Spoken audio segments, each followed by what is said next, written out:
그걸로 갔구나.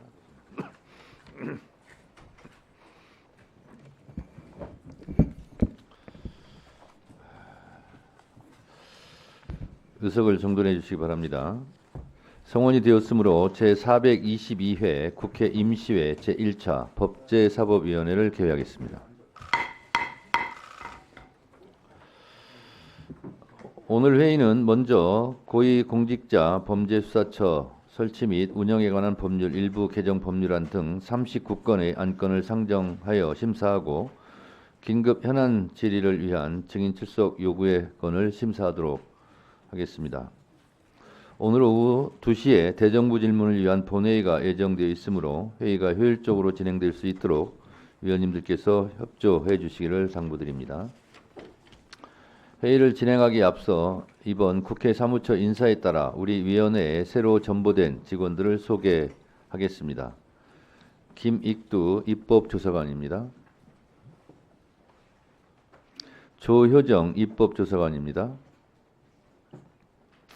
김형섭 입법조사관입니다. 박상균 입법조사관입니다. 류호연 입법조사관입니다. 노경훈 입법조사관입니다. 박세경 입법조사관입니다. 김경준 입법조사관입니다. 그리고 헌법재판소에서 파견 나온 이재강 헌법연구관입니다. 새로 오신 직원분들께서는 의원님들의 의정활동을 성심성의껏 지원해 주시기 바랍니다.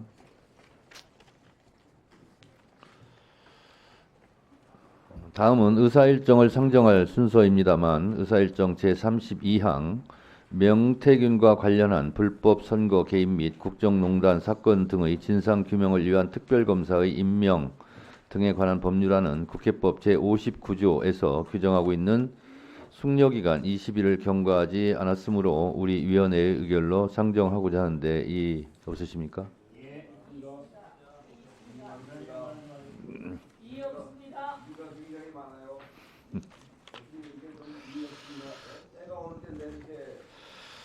국회법 59조 의안의 상정 시기에 대해서 잠깐 설명드리겠습니다. 위원회는 의안이 위원회에 회부된 날부터 다음 각 호의 구분에 따른 기간이 지나지 아니하였을 때에는 그 의안을 상정할 수 없다고 되어 있습니다만 다만 긴급하고 불가피한 사유로 위원회의 의결이 있는 경우에는 그러하지 아니한다 이렇게 되어 있습니다. 그래서 명태균 특검 법률안은 재정 법률안이기 때문에 20일의 숙려기간이 필요한 것이 국회법 규정입니다만 의결로서 예외로 할 수 있기 때문에 지금 국민의힘 의원님들이 이의가 있으므로 국회법에 따라서 표결하도록 하겠습니다. 네, 오늘 참고로 유상범 간사께서 국회 공식 일정으로 지금 해외 일정을 하고 계시기 때문에 오늘 간사 대행으로 장동혁 우리 의원님이 그 임무를 수행한다는 말씀을 드리면서 의사진행발 하시기 바랍니다. 예, 이 법안은 어제 발의된 법안입니다. 그리고 법안의 내용을 보면 일부 내용들은 이미 이 제2요구돼서 부결됐던 수사 대상들이 포함되어 있습니다. 거기에서 일부 내용을 덜어내고 지금 수사 대상을 바꾸어서 이 법안을 발의했는데 지금 탄핵 심판이 진행 중이고 아직 결론도 나지 않았는데 마치 곧 조기 대선이 있을 것처럼 이 법안을 통해서 국민의 유력 대선 후보자들을 어떻게든 제거하고 그다음에 여기에 22대 총선 내용까지 들어가 있는데 22대 총선과 관련해서 명태균 씨와 어떤 관련이 그 의혹이 있다는 것인지 알 수 없고요. 지방선거, 총선, 보궐선거 모든 사항들을 다 집어넣어서 결국은 국민의힘 의원들 전체를 수사 대상으로 포함시키고 국민의힘 당사 모든 압수수색 다 가능하도록 하고 결국은 조기 대선을 염두에 두고 국민의힘을 어떤 기능도 하지 못하도록 마비시키겠다는 것과 다름없는 내용이라고 생각합니다. 여지껏 숙려 기간이 도과되지 않은 법안들을 법사위에서 올리면서 정말 민생을 위해서 꼭 필요한 법안을 올렸던 적이 있었는지 저는 의문입니다. 이렇게 맨날 정쟁적인 법안만 발의하고 그 다음날 계속 특검법들을 올리면서 여야 합의도 없이, 근데 국회법에 협의라고 돼 있지 어디 합의라고 돼 있냐 이렇게 말씀하시면서 일방적으로 표결로 올릴 거라면 결국은 다수당에게 숙려기간이라고는 필요 없을 것이고요.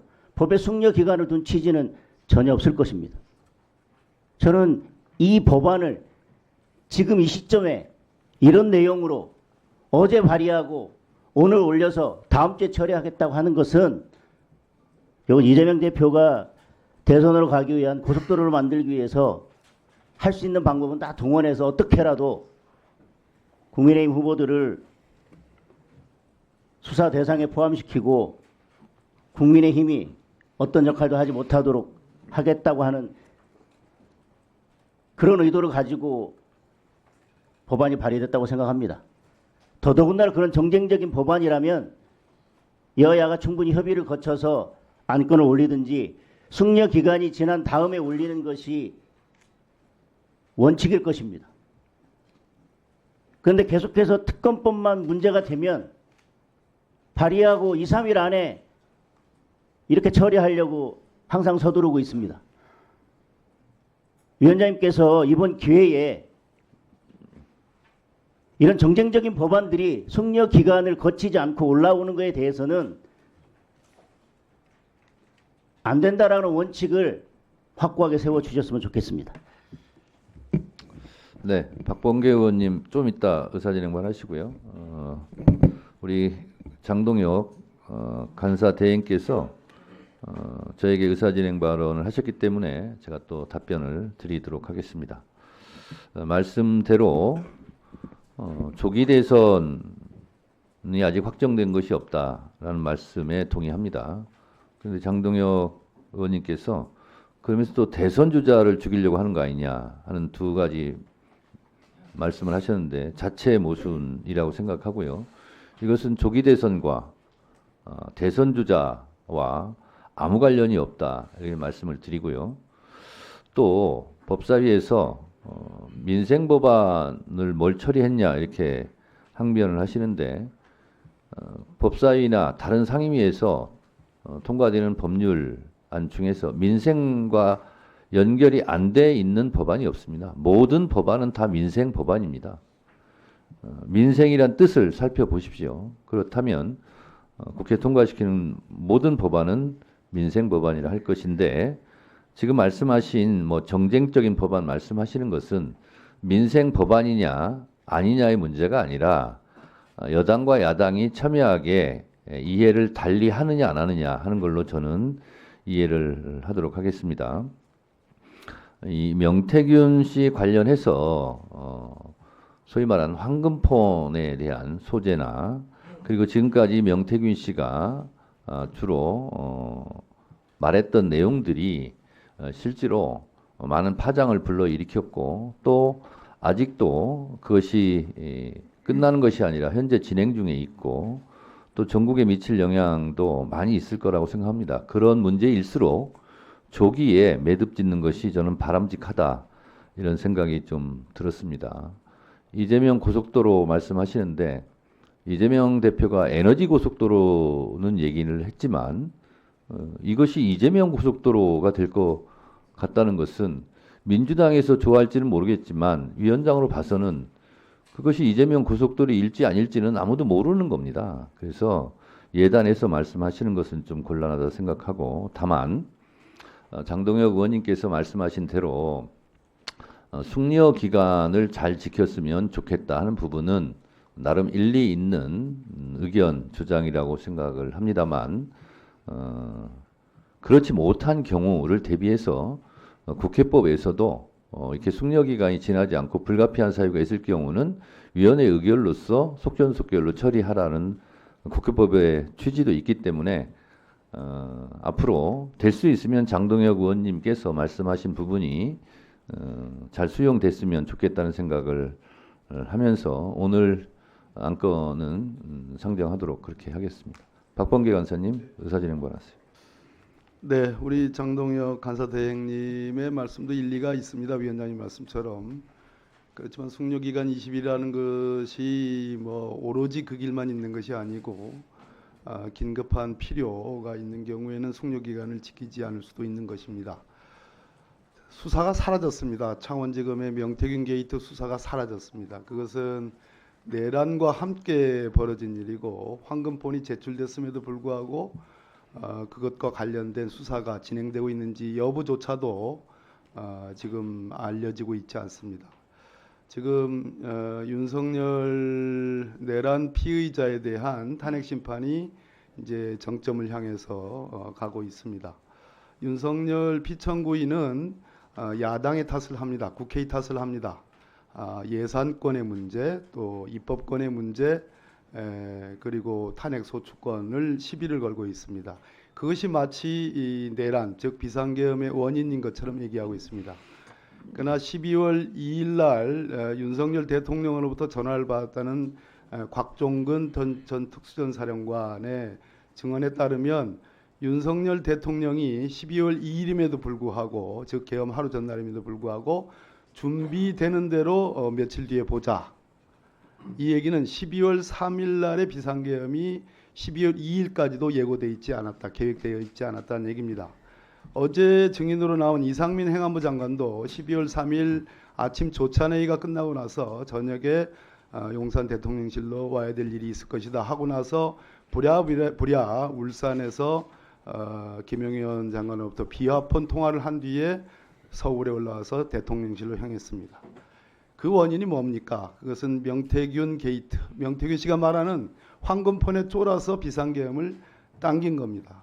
그러면 이 비상계엄, 내란의 원인 행위를 따지는 데 있어서 가장 중요한 것, 과연 야당과 국회 때문인지 아니면 명태균 황금폰 때문인지를 밝히는 것은 매우 이 내란을 극복하는 데 매우 시급한 일이고 필요한 일이라고 저는 생각을 합니다. 그런 측면에서 숙려기간은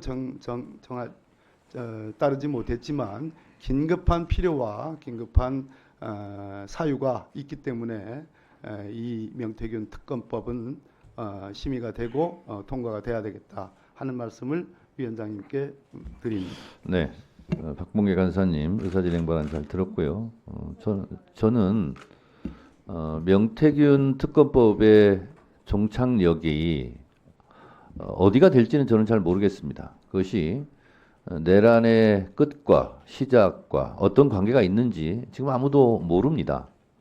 다만 명태균 씨와 관련돼서 실제로 여러 가지 나왔던 팩트들이 수사 중에 있습니다만 그것이 지금 여러 가지 탄핵 국면, 이 비상계엄 국면에 묻힌 측면이 있고 그렇다고 해서 그 불씨가 사그러들지는 않았고 오히려 더 활활 타오를 가능성도 있고 그 명태균 씨의 진실이 어디로 튈지는 아무도 모릅니다만 다만 제기된 의혹에 대해서 국민의 알 권리, 진실을 찾는 그런 과정은 국회에서 계속해야 되는 것은 아닌가라는 생각이 좀 들었습니다.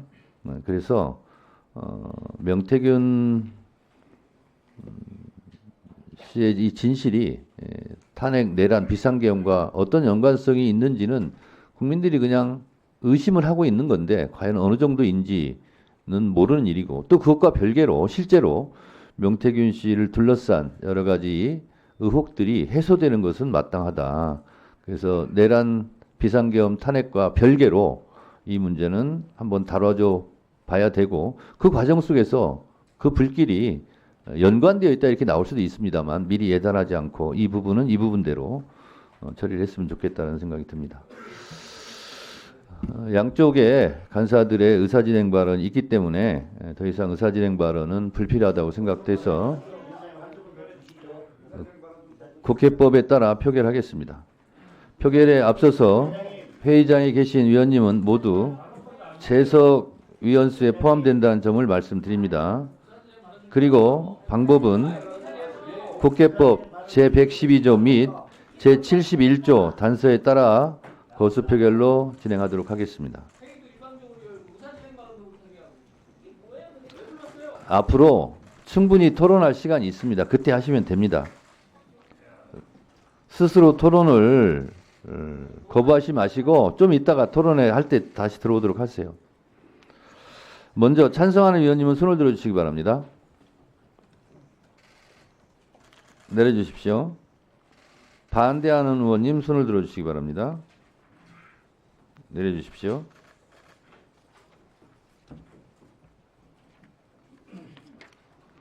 표결 결과를 말씀드리겠습니다. 재석 의원 총 10인 중 찬성 10인으로 가결됐음을 선포합니다.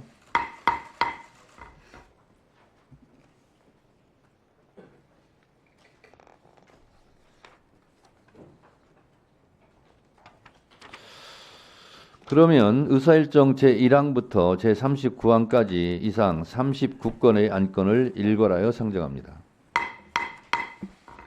구체적인 안건명은 배부해드린 의사일정을 참고해 주시기 바랍니다. 효율적인 의사 진행을 위해 제안 설명은 노트북에 게재된 자료로 대체하고 바로 전문위원회 검토 보고를 듣도록 하겠습니다. 국민의 의원님들 들어오시라고 하세요. 충분히 의사 진행 토론에 참여하시기 바랍니다. 자, 그러면 먼저 정환철 수석 전문위원 나오셔서 제1항부터 17항까지 검토 보고해 주시기 바랍니다. 네, 수석 전문위원입니다. 의사일정 제1항부터 17항까지 17건의 법률안을 간략히 보고드리겠습니다. 의사일정 제1항 전현희 의원 대표 발의 공수처법 일부 개정안은 공수처 수사 대상에 국회의 정관법상 정인 불출석 등의 죄를 포함시키는 내용으로 국회 청문회의 효용을 높이는 등에 기여할 것으로 봅니다. 다만 공수처 수사 범위 확대가 수사의 효과성을 제고할 것인지 등을 추가적으로 논의할 필요가 있다고 봅니다. 의사일정 제2항 차규건 의원 대표 발의 국적법 일부 개정안은 배우자가 대한민국 국민인 외국인이 인구 감소 지역에 10년 이상 계속하여 거주 중 기하 허가를 신청하는 경우 면접 심사를 면제하여 기하 절차를 간소화하는 등의 내용을 담고 있습니다. 다만 인구 감소 지역 지정 이전부터 거주 중인 외국인을 포함하는 방안도 함께 고려할 필요가 있다고 보았습니다. 의사일정 제3항 김남희 의원 대표 발의 외국인 아동 출생등록법 제정안은 외국인 아동에 대한 출생등록제를 도입하려는 제정안입니다. 제정안은 태어난 즉시 출생등록될 권리는 일반적 인격권의 실현과 권리 행사를 위한 기본적 전제로서 헌법재판소도 이를 기본권으로 인정하고 있다는 점, 또한 일각에서 제기되고 있는 불법 체류, 묵인 또는 합법화 우려 등에 대한 의견도 함께 고려할 필요가 있을 것으로 보았습니다. 다음 의사일정 제5항 박홍근 의원 대표 발의 출입국 관리법 일부 개정안은 기하 허가를 받은 사람의 피부양자가 피부양을 목적으로 체류 기간을 연장을 신청하는 경우에 이를 허가할 수 있도록 하는 내용입니다. 다만 피부양 목적의 장기 체류는 현행 법령상에 이미 가능하다는 점을 고려해서 논의할 필요가 있다고 보았습니다. 다음 의사일정 제9항으로 넘어가겠습니다. 5쪽 의사일정 제9항 및 제10항 전현희 의원, 조국 의원이 각각 대표 발의한 형법 일부 개정안은 사실 적시 명예훼손죄 모욕죄의 성립에 비방할 목적을 추구하고 고소가 있어야 공소를 제기할 수 있도록 하는 친고죄로 전환하는 등의 내용을 담아서 표현의 자유를 보다 폭넓게 보호하려는 취지를 담고 있습니다.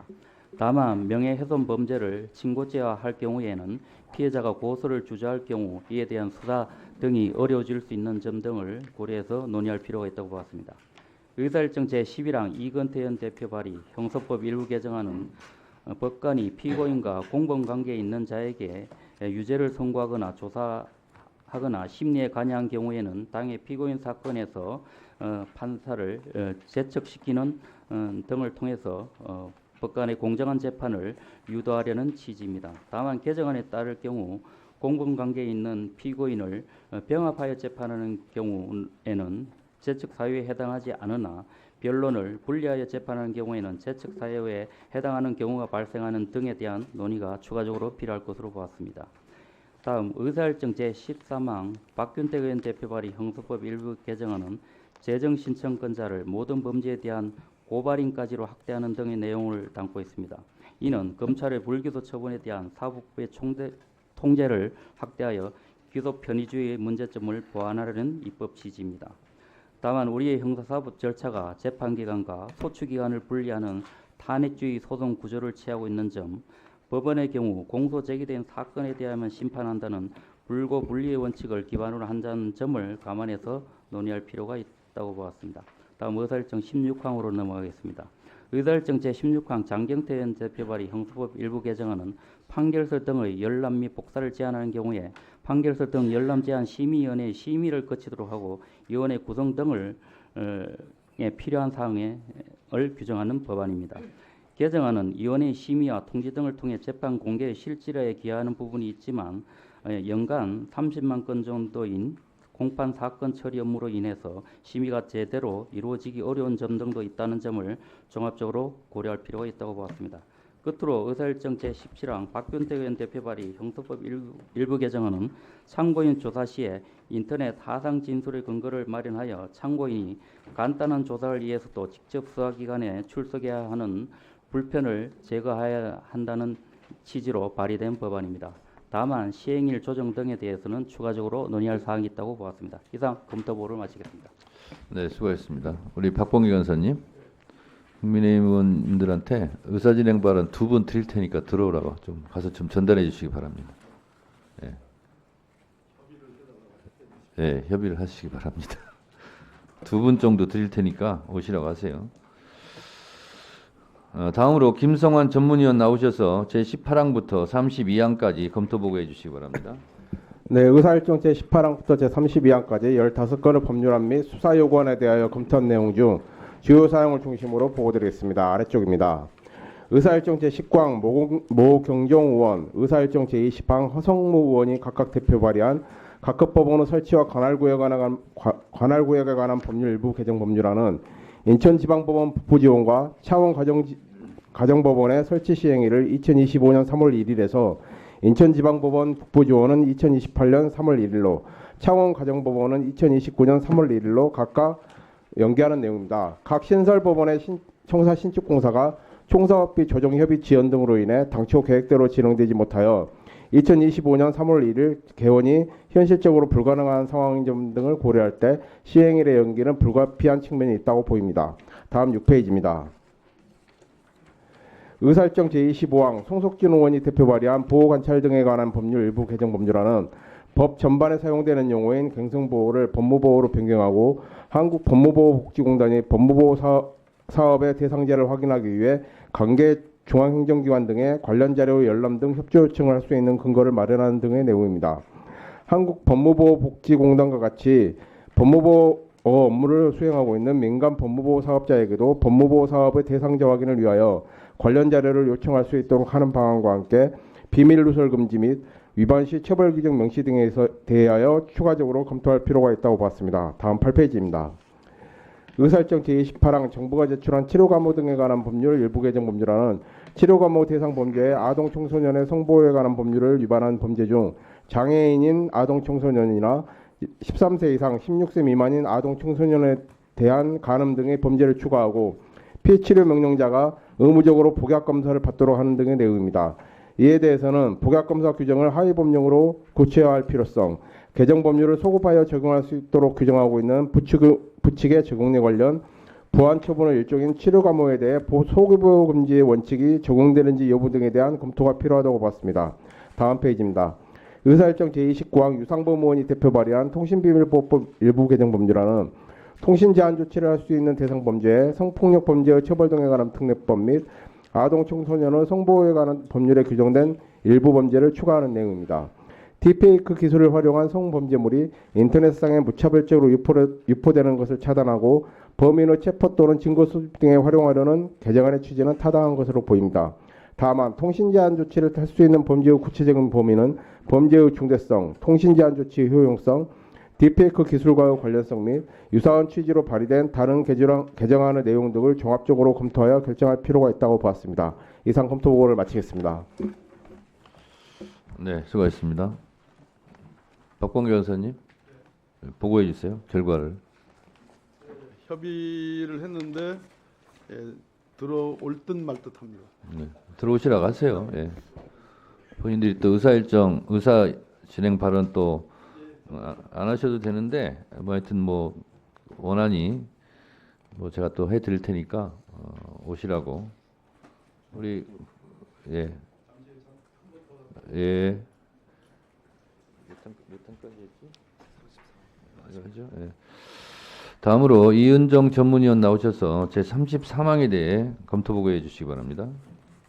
네, 의사 일정 제34항 성폭력 범죄의 처벌 등에 관한 특례법 일부 개정 법률안에 대하여 보고드리겠습니다. 의사 일정 제33항 유상범 의원이 대표 발의한 성폭력 처벌법 일부 개정 법률안은 불법 촬영물의 제작, 반포 등의 죄와 관련하여 해당 사건에 관한 다른 사람의 범죄를 규명하는 진술, 증언 등을 한 사법협조자에게는 그 형을 감면할 수 있도록 하려는 것으로 은밀하고 조직적으로 이루어지는 불법 촬영물의 제작, 반포 등의 범죄를 용이하게 적발하고 억제하는 데에 기여할 수 있을 것으로 보입니다. 다만 이해관계를 달리하는 공범자 상호 간의 진술의 신빙성이 문제될 수 있다는 점, 피해자의 의사와 무관한 형 감면을 허용하여 일반의 법감정에 반할 소지가 있다는 점을 고려하여 심사할 필요가 있다고 보았습니다. 이상으로 보고를 마치겠습니다. 네, 수고하셨습니다. 다음으로 이화실 전문위원 나오셔서 제34항부터 제39항까지 검토 보고해 주시기 바랍니다. 의사 일정 제34항부터 제39항까지 6건의 법률안에 대하여 주요 사항을 중심으로 간략히 보고드리겠습니다. 의사 일정 제34항 유상범 의원이 대표 발의한 민법 일부 개정 법률안은 혈족 간 혼인무효 대상을 8촌 이내의 혈족에서 4촌 이내의 혈족으로 변경하는 내용입니다. 헌법재판소는 2022년 10월 8촌 이내의 혈족 간 혼인을 일률적으로 무효로 한 민법 규정에 대해 헌법 불합치 결정을 내렸는 바 개정안은 이러한 헌법재판소의 결정 취지를 고려하여 혼인 무효의 범위를 축소하였습니다. 금지된 근친혼 중 어디까지를 무효로 할 것인지는 친족의 범위와 가족의 기능에 대한 사회적 인식 및 국민 일반의 가치관, 해외 입법리 등을 참조하여 논의할 필요가 있다고 보았습니다. 참고로 개정안이 발의 배경이 된 헌법 불합치 결정 사건의 청구인은 6촌 사이의 혼인에 대해 법원의 무효 확인이 있은 후 헌법 소원을 청구하여 헌법 불합치 결정을 받은 것이므로 혼인 무효의 범위 결정에 있어 6촌보다 가까운 혈족을 대상으로 하여 논의가 진행될 필요가 있을 것으로 보았고, 법무부가 실시한 여론조사에서는 혼인 무효 범위를 8촌 이내로 유지하는 것이 적합하다는 답변이 다수를 차지한 점을 고려할 필요가 있다고 보았습니다. 6페이지입니다. 의사일정 제38항 문진석 의원이 대표 발의한 주택임대차보호법 일부 개정 법률안은 가정어린이집의 운영을 위한 임대차에 현행법을 준용하도록 하는 내용으로 가정어린이집에 현행법의 여러 특례를 적용함으로써 안정적인 운영을 도모하려는 것으로 보입니다. 다만 국민주거 생활의 안정을 보장하려는 현행법의 취지와 목적, 가정어린이집 외의 민간어린이집 및 다른 업과의 형평 등을 고려하여 논의될 필요가 있다고 보았습니다. 의사일정 제39항 박준태 의원이 대표 발의한 채무자 회생 및 파산에 관한 법률 일부 개정 법률안은 채무액 50억 원 이하의 급여소득자도 간이회생을 신청할 수 있도록 하고, 7페이지입니다. 법원의 개인회생 절차 개시 결정이 있기 전에는 채무자가 개인회생 신청을 파산 신청으로 전환할 수 있도록 하는 내용으로 정기소득이 있어 회생 가능성이 높은 급여소득자도 간이회생 절차를 이용할 수 있도록 하여 파산 채무자의 경제적 재기를 지원하고, 개인 파산 절차를 이용해야 함에도 개인 회생 절차를 신청한 채무자의 사건 처리가 용이하게 이루어지도록 함으로써 도산 사건 처리 절차의 효용성을 제고함에 개정의 이의가 있다고 보았습니다. 다만 개정안은 소액 영업소득자 등의 정의 규정에 급여소득자를 추가하고 있어 절차에 관한 규정을 함께 정비할 필요가 있다고 보았고, 법률 개정 전에 회생법원에 개인회생 절차 개시 신청을 한 사건의 채무자가 개정 규정에 따라 개인 파산 절차로 전환을 신청할 수 있는지 여부가 명확하지 않은 측면이 있으므로 적용례를 둘 필요가 있다고 보았습니다. 이상으로 보고를 마치겠습니다. 네, 수고했습니다. 다음은 대체 토론을 한 순서입니다. 법률안 심사를 위해 천대엽 법원 행정처장, 김서구 법무부 장관 직무대행, 오동훈 공수처장께서 출석하셨습니다. 여기도 왜 안 써놨어요, 근데. 네, 행정실장이 빼먹어서 죄송합니다. 이완규 법제처장님도 나오셨습니다. 오동훈 공수처장님, 그동안 윤석열 대통령 체포 수사 관련해서 여러 가지 때로는 비난을 받고 때로는 또 칭찬도 받고 여러 가지 소회가 있을 것으로 생각이 됩니다. 그래서 위원장 직권으로 짧게 소회 한마디 할 수 있도록 시간을 드릴 테니까 한 말씀 하십시오. 네, 저희 공수처는 불법 비상계엄 사건 관련해서 법과 원칙에 따라서 성실히 수사하였고 또 윤석열 대통령을 지금 구속 기소하는데 나름 또 일정 성과를 냈습니다. 앞으로도 나머지 또 사건들에 대해서 법과 원칙에 따라서 성실히 수사해 나갈 것을 약속드립니다. 이상입니다. 네. 토론은 국민의 의원님들 빨리 오시라고 하세요. 토론 시간이 됐으니까. 3+1분으로 하고요. 그리고 토론 다 하실 거죠? 네, 그러니까 질문지 순서대로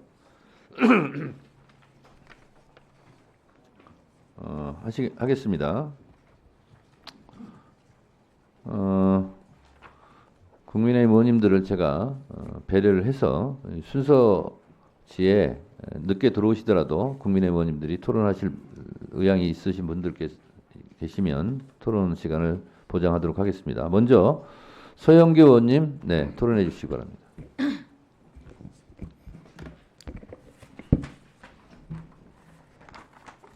공수처장님 수고 많으셨습니다. 많은 사람이 공수처장님 의심했죠. 윤석열 대통령이 임명하신 분인데, 그러나 잘못한 것은 법적 처벌을 받아야 되는 게 맞지 않습니까? 그렇죠? 험한 과정 거치면서 구속영장, 체포영장이 발부되면 체포영장에 응해야 되는 게 대한민국 국민 아닙니까? 답하십시오. 네, 법원에 의해서 체포영장이 정당하게 발부되었고 우리 공수처의 수사건이나 그 체포영장 발부 과정에 대해서 또 문제 제기하는 것들이 있지만은 법원에 의한 체포영장이 정당하게 발부됨으로써 그런 부분에 대해서 시비 거는 것 자체가 법치주의를 용납하지 않는 자세라고 보여집니다. 네. 예. 저는 그런 부분에 대한 정치적인 공세, 과도한 어떤 비난은 분명히 자제되어야 된다고 생각합니다. 맞습니다. 그런데 그 법원에 의해서 정당하게 발부된 영장이고요. 아니, 공수처법에 의해서 대통령에 대한 수사는 정당한 것이었습니다. 공수처법 안에 정당한 것이었습니다. 그래서 법원이 그 영장을 발부한 것이고요. 그런데 그 영장, 체포영장을 거부하는 사람이 대한민국의 조폭도 아니고 사기꾼도 아니고 대통령이었어요. 대통령은 거기에서부터 법꾸라지 모습을 양산하게 된 겁니다. 그리고 제가 또 우리 법무부 차관께 질문하겠습니다. 헌재에 가서 대통령이 이런 말을 합니다. 곽종군 특전사령관이 대통령이 직접 전화를 해서 국회에 있는 사람을 끌어내라고 했다. 인원을 끌어내라고 했다. 국회의원을 끌어내라고 했다. 이런 이야기를 했어요. 그랬더니 윤석열 대통령이 자기가 그런 말 한 적이 없다며. 그런데 곽종군 사령관은 대통령의 전화를 화상이라든지 이런 스피커폰을 통해서 전 군인들이 다 들은 거예요. 근데 거기서 헌재에서 거짓말을 합니다. 나는 사람이라는 말을 두고 인원이란 말을 쓴 적이 없습니다. 이렇게 거짓말을 했습니다. 이게 바로 거짓말이 들통이 나는데요. 윤석열 대통령은 헌재에서 바로 직후에 1분 후에 인원이란 말을 여러 번 쓰면서 발언을 합니다. 그리고 제가 오늘 한 번 더 말씀을 드리면 대통령은 이태원 참사가 있은 다음에도 이런 이야기를 합니다. 11월 7일 22년 그렇게 많은 인원이 와서 잘못하면 이제 사람들이 밟히거나 이런 식으로 인원이란 말을 썼습니다. 그리고 윤석열 대통령은 서천 특화시장에 가서도 전부 다 퇴근하고 식당에 인원이 안 남고 이렇게 발언을 합니다. 또 거슬러 올라가서 윤석열 검찰총장 인사청문회에서도 인원이라는 말을 하고 또 어린이날 행사에서 인원이 많이 와서 김치찌개를 다 못 끓여준다는 얘기를 합니다. 저는 윤석열 대통령이 머리가 나쁜 건가 아니면 헌재에 나와서 저렇게 위증을 하고 위증 범죄 맞습니까? 기본적으로 헌법재판소에서 당사자가 진술한 부분에 대해서는 위증에 해당하지는 않죠. 그러면 위증은 범죄 맞습니까? 일반적으로 선서를 한 자기가 증인이, 예, 자기가 말하고 자기가 거짓말을 해요. 그거 증거인멸이고 위증이고 그렇지 않습니까? 지금 위원님께서 말씀하신 부분에 대해서는 헌법재판소나 추후에 진행될 형사재판에서 그렇죠. 헌법재판소가 거짓말하고 위증하는 대통령에 대해서 판단을 하게 될 겁니다. 대통령이 이렇게 거짓말하는 걸 보면서 오리발 내미는 사람이구나. 그리고 자기의 책임을 부하들에게 다른 사령관들에게 떠넘긴 거 보면서 정말 무책임한 사람이구나. 그리고 이렇게 위증을 밥 먹듯이 하고 거짓말을 밥 먹듯이 하는 대통령의 모습이 헌법재판관 변론 과정에서 만천에 다 드러났다고 저는 생각하고 이것을 오늘 기관장들께 다시 한번 제가 이렇게 발언을 함으로써 알려드립니다. 대통령이 나는 사람이라는 말을 놓고 인원이란 말을 써본 적이 없어요 라고 했는데 그래? 인원이란 말을 수도 없이 써온 사례를 제가 오늘 공개하면서 대통령이 헌법재판소에서 나와서 하는 말 그리고 두고두고 하는 말 모두 다 거짓말 그 자체다 라는 말씀을 드립니다. 이상입니다. 네. 박은정 의원님 토론해 주세요. 명태균과 관련한 불법 선거 개입 및 국정농단 사건, 특별검사 임명 등에 관한 법률안에 대해서 저는 반드시 필요하다고 생각합니다. 윤석열 피고인이 내란 범죄를 저질러서 지금 이 명태균 관련한 국정농단 사건이 묻혔지만 사실은 내란 범죄에 버금가게 이 윤석열 부부의 국정농단 사건은 엄중히 처벌되어야 될 범죄들이라고 생각합니다. 명태균이 등장한 게 작년 9월 19일 언론 기사에서 시작이 됐는데 5개월이 지났지만 이 명태균 게이트의 핵심 공범으로 보이는 김건희에 대한 소환 조사가 이루어지지 않고 있습니다. 검찰은 작년 10월 31일 화면 좀 올려주세요. 명태균 황금폰을 확보했다는 황금폰을 맡아두었다는 명태균의 처남을 압수하게 했는데 그때 처남의 헬스장 사무함에 넣어둔 황금폰 위치도 알았는데 이 사무함에 대한 압수수색은 이루어지지 않았다고 합니다. 그럼 작년에 검찰은 이 사건을 덮으려고 한 것이 아닌가, 이 황금폰을 더 이상 찾지 않고 이런 의심도 드는 상황입니다. 법무장관 대행님, 네. 다음 거 보여주세요. 이렇게 큰 사건을 계속 창원에서 수사하는 것도 저는 이해가 되지 않습니다. 황금폰이 없었는데도 불구하고 작년 11월 4일 지금 보시는 바와 같이 명태균 검찰 수사 보고서가 나온 거 보셨죠? 맞습니까? 네. 보고 받으셨나요? 당시에 이 문건을 보고받지는 않았습니다. 추후에 언론 보도를 통해서 이런 문건이 법무부는 있다는 그럼 것을 전혀 보고 안 받으셨나요? 예, 저희는 직접 보고받은 사실이 여기에 없습니다. 김건희, 윤석열 부부와 명태균 SNS 대화 캡처가 이미지 파일 280개, 강혜경 씨 등 자택 컴퓨터에서 나온 확보한 증거가 이미지 파일이 6,892개로 언론은 보도가 되었습니다. 이 작년의 검찰 수사 보고서는 대검과 법무부에 보고가 됐을 것으로 저는 보여지는데요. 그리고 당연히 윤석열에게도 보고됐을 것이라고 저는 생각을 합니다. 그런데 이것은 그 후에 다시 12월 2일 날 명태균의 황금폰이 확보됐다는 것이 그 부분도 굉장히 의심스럽습니다. 다음 거 보여주세요. 됐습니다. 그런데 명태균, 김건희 국정농단 사건의 주역은 아까도 말씀드린 바와 같이 윤석열, 김건희 부부라고 저는 생각을 합니다. 그런데 명태균에 대한 구속 이후에 한참이 지나도록 김건희 소환 조사가 이루어지지 않고 있습니다. 창원지검에서 왜 봐주기 수사하고 있는 것입니까? 이른바 황금폰이라고 일컬어지는 휴대폰은 12월 12일 날 이미 제출돼서 검찰이 그날 비로소 확보를 한 상태고 현재까지 포렌식 과정에 있습니다. 그래서 외부에서는 수사가 진척이 되지 않는 것이 아니냐라고 보시는 분도 계신 것 같은데 그러지 않고 현재 포렌식 과정 중에 있고 참여권을 보장하는 과정에서 시간이 좀 걸리고 있습니다. 그러면은 이 포렌식 끝나면 김건희 소환 조사 가능합니까? 그건 수사팀에서 그 성역 없이 수사를 할 것으로 생각을 하고 있고 예, 아직 물적 증거 확보 분석 중이기 때문에 다음 거 보여주세요. 지금 윤석열 내란 수계 피고인, 피청구인에 대해서 법무부 그 황제 스타일링 보여주세요. 지금 윤석열 대통령 수용자잖아요. 그런데 그 머리 스타일링하고 그 장신구 시계 이런 거 착용했다는 것이 언론 보도로 드러났는데요. 이거 비용은 누가 지불하는 겁니까?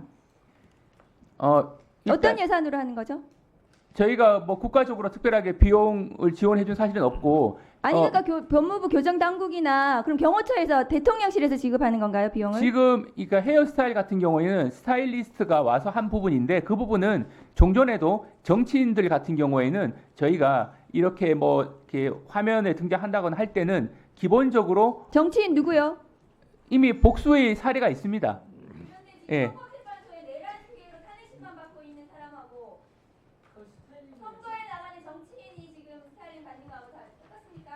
기본적으로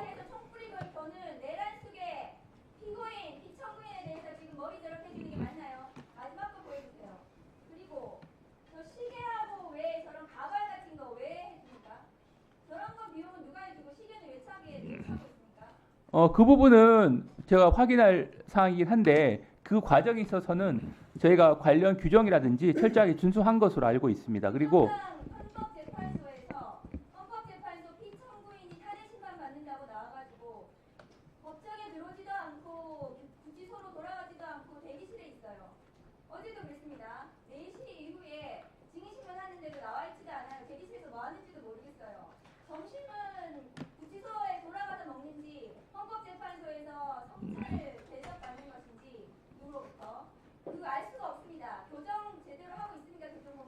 네, 관련 음식이라든지 여러 가지 시설 등은 다른 수용자들과 차이가 없습니다. 차이가 없는데 저렇게 특혜를 받는 것으로 지금 나오고 있습니까? 지금 화면에 등장하는 부분만 놓고 말씀하셔서 그렇지 일반적으로는 저희가 다른 유사 사안에서도 기본적으로 외모를 정돈한다거나 할 필요가 있다고 판단되면 저희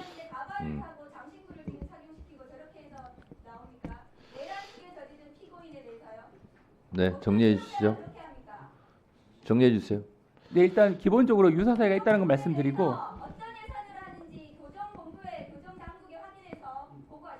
네. 네, 말이 나왔으니까 우리 법무부 장관 대행님. 네. 지금 안 나왔어요. 그 행형 규칙이라는 게 있죠. 네. 예. 구치소, 교도소 안에서는 누구나 똑같은 그 규칙에 따라서 적용을 받아야 되죠. 네. 다만 특수한 재소자 같은 경우는 뭐 개혁에서 1대1 개호라든가 운동이라든가 목욕 같은 경우는 1대1로 하는 것도 다 행정 규칙에 나와 있는 대로 하는 건데 어찌됐든 지금 언론에서 뭐 황제 접견이다, 황제 의전이다 뭐 이런 의혹들이 지금 제기되기 시작했어요. 그래서 만약에 그 규칙을 어기고서 한다면 반드시 거기에 대한 대가를 치르게 돼 있어요.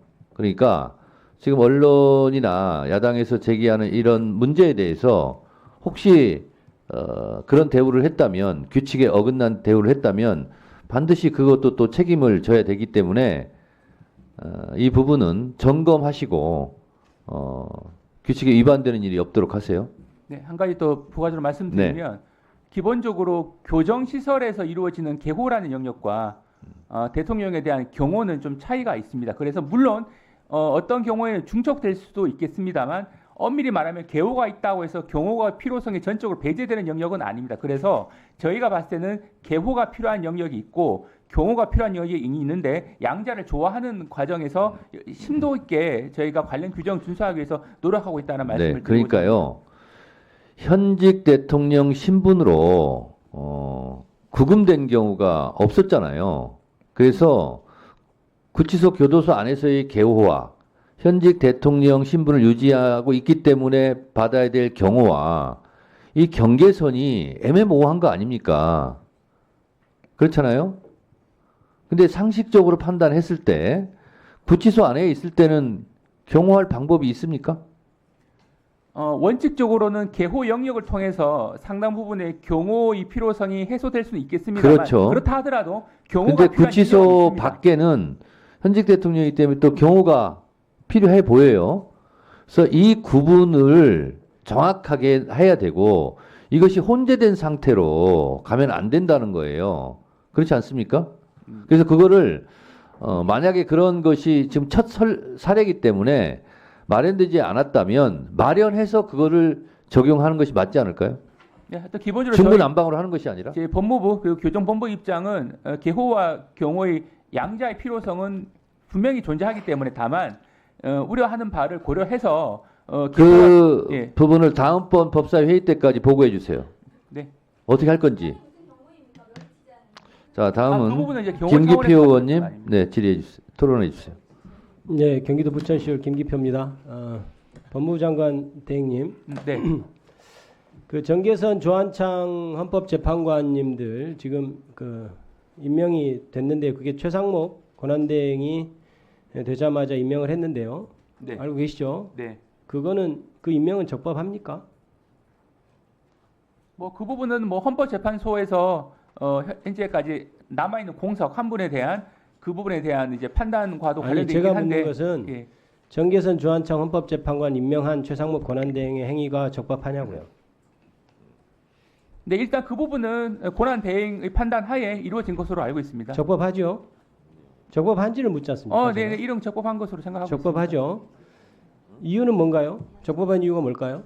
있습니다. 다만 이 적법성을 둘러싸고 적법성 여부를 둘러싸고는 여러 가지 이론의 여지는 있긴 있습니다. 그래서 이 부분은 차관님은 그 이론에 대해서 동의하시나요?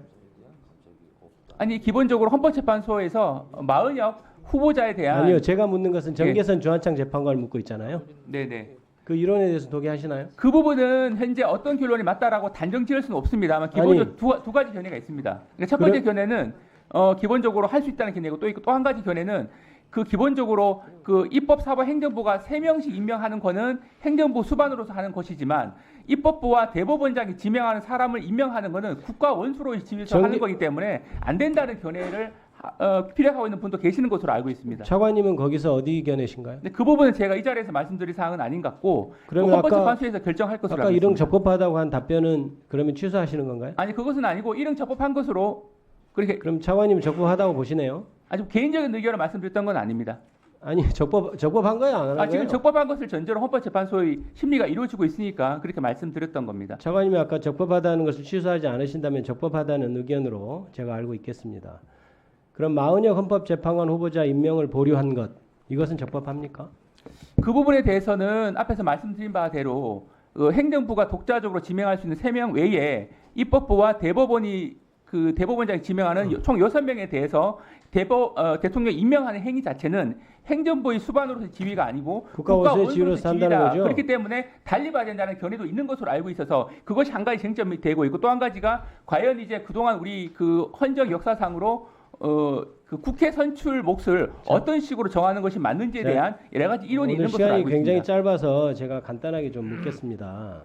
대통령 임명권의 본질이 대통령이 다 마음에 들어야 임명하는 거라고 생각하신가요? 예, 그게 이제 형식적 임명권이냐 실질적 임명권이라고 하는 대통령이 중요한 쟁점인 것으로 알고 있습니다. 실질적으로 따져서 임명할 권한까지 보유한다고 보십니까? 네, 그 부분은 이제 헌법재판소에서 판단할 것으로 알고 있습니다. 그러면 대통령이 실질적으로 마음에 안 드는 사람 임명 안 하면 그게 대통령이 9명 다 임명하는 거지. 어떻게 네. 어떻게 입법 사법에 의견을 들어서 임명하는 겁니까 그게? 네, 그래서 위원님께서 말씀하신 문제점 그래서 때문에 헌법재판소 어떤 주석이라든지 이런 데서 당연히 형식적 임명권 그러니까 예를 들어 정말 법적으로 말이 안 되는 사람을 추천해 왔다든지 요건들이 있잖아요. 그런 거 정도는 볼 수 있는 것이지 실질적으로 내가 마음에 안 든다 이렇게 해서 임명을 거부할 권한은 없는 것이죠. 차관님 어떻게 생각하세요? 네. 그 기본적으로 그 입법부와 사법부가 지명하는 사람을 임명하는 그 방식에 대해서는 이 국가 원수로서의 지위에서 이루어지는 것이 그렇다 하더라도 아니냐라는 제가 이론이 있어서 말씀드리잖아요. 실질적으로 내가 마음에 안 든다고 임명을 안 한다든지 그리고 여야 합의가 안 됐다고 하는데 우리 저기 그렇게 주장하는데 어느 법에 여야 합의를 해서 선출하도록 돼 있어요? 네, 그 그런 부분은 법을 보신 적 있나요? 그 부분은 쟁점이 되고 있기 때문에 아니 그런 헌법재판소에서 법이 결정할 있냐고 것으로 알고 묻습니다. 있습니다. 여야 명문의 합의를 규정 통해서 없습니다. 선출해야 된다는 규정이 있는지를 물어요. 명문의 규정은 없습니다. 명문 규정이 없죠. 네, 그렇습니다. 그런데도 여야 합의가 안 돼서 헌법재판관을 임명할 수 없다라고 하는 것은 법적으로 해석의 범위를 넘어선 것 아닌가요? 다만 국회 선출이라고 하는 문헌의 해석을 둘러싼 이론이 존재한다라고 말씀드립니다. 왜 법을 넘어서서 해석합니까? 법에 여야 합의를 해서 선출하라 이런 게 있다면 당연히 여야 합의를 해야 되겠죠. 근데 그런 문헌이 없잖아요. 선출한 사람을 임명하도록 되어 있는데 왜 갑자기 어느 누가 나타나서 여야 합의가 있어야 한다고 법에도 없는 규정을 들이댑니까? 그게 법치주의로서 가능한 거라고 생각하신가요? 다만 국회에서 선출한 헌법재판관의 상징적 의미를 고려해 봤을 때는 여야 모두 인정할 수 있는 사람을 임명하는 것이 맞다라는 판단이 가능하고 그동안 2000년, 2006년, 2012년도에도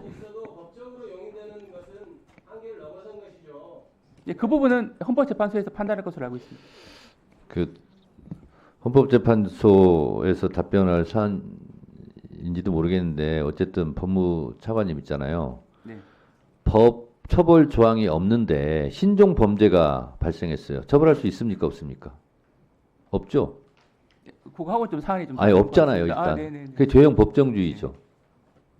마찬가지로 그 반대의 개념으로 생각하면 작위든 부작위든 법 조항대로 해야 되는 게 맞잖아요. 그렇죠? 근데 최상목 대행은 여야 합의가 있으면 임명하겠다. 근데 여야 합의가 있으면 임명한다라는 법 조항이 없잖아요. 그렇기 때문에 부작위에 의한 헌법 법률 위배를 하고 있다라고 답변하는 게 맞죠. 우리 헌법은 소급 입법도 위헌이잖아요. 왜 없는 법조항을 끌어다가 여야가 합의해야 임명할 수 있다. 명백한 위법행위죠. 그 자체가. 법무부 차관이 이거를 명백하게 알고 있음에도 불구하고 뭘 눈치 보고 그 답변을 안 하고 있어요? 다만 그동안 우리 다만 헌법재판소- 얘기하지 마시고요. 제가 말한 부분에 대해서 뭐가 잘못됐어요? 그냥 그대로 답변하시면 될 걸 가지고. 그리고 그것을 최상목 대행이 받아들이고 안 받아들이고는 그분의 몫이지만 아니, 법을 정확하게 해석하고 집행해야 될 법무부 장관 직무대행께서 그걸 뭘 우물대고 자꾸 이렇게 둘러대려고 그래요. 명백하잖아요. 법조항이 없잖아요. 그게. 그럼 위법이지. 다음은 박기성 의원님.